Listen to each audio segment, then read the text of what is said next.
So I've been thinking a lot lately about facades, about this big picture that like everything's perfect and it's always been perfect. Seriously, entrepreneurship is not perfect, it's not easy, and we all have these moments of like real crisis. Every single entrepreneur I know has thought about giving up multiple times. And I really do want you to know that I've had those moments.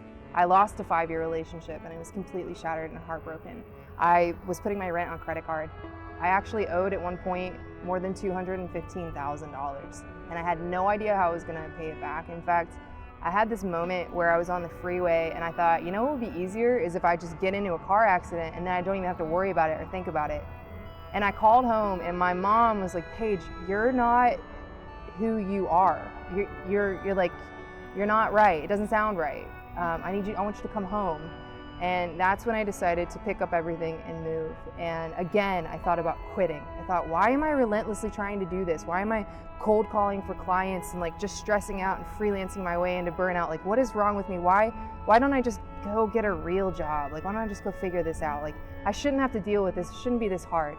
And so when I got home, I just kept asking myself, I was so heartbroken. And I just kept saying like, what did I do wrong that created this mess?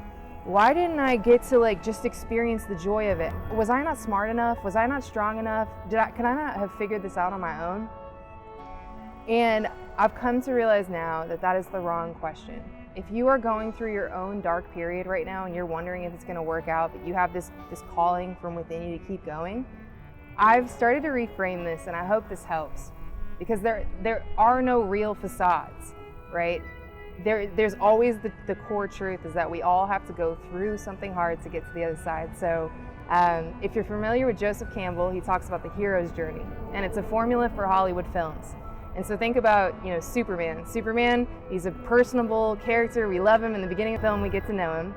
And then he deals with his own crisis. He's got this aversion to kryptonite, and then he's got all these enemies that want to see things bad happen to him.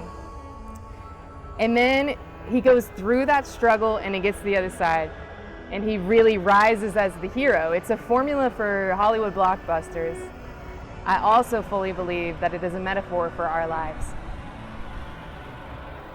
So if you are going through your own valley right now, just know that every single human being on this planet goes through their hero's journey. And it might be at the beginning of your life, it might be in the middle of your life, it might be at the very end of your life. Whatever it is, look at it as, okay, I went through that valley and now I'm gonna rise up to the other side. Because quite frankly, we all know those people who hit their rock bottom and then they stayed there. They were like, forget it, I'm just gonna call it a day, I'm gonna give up and I'm just gonna do the easy route. And then they're miserable people for the rest of their lives. So I encourage you, if you're going through something hard or you've been through something hard, to keep going because there's only up. And my goal is for me to let you in on some of the harder times I've had because the reward is so worth it.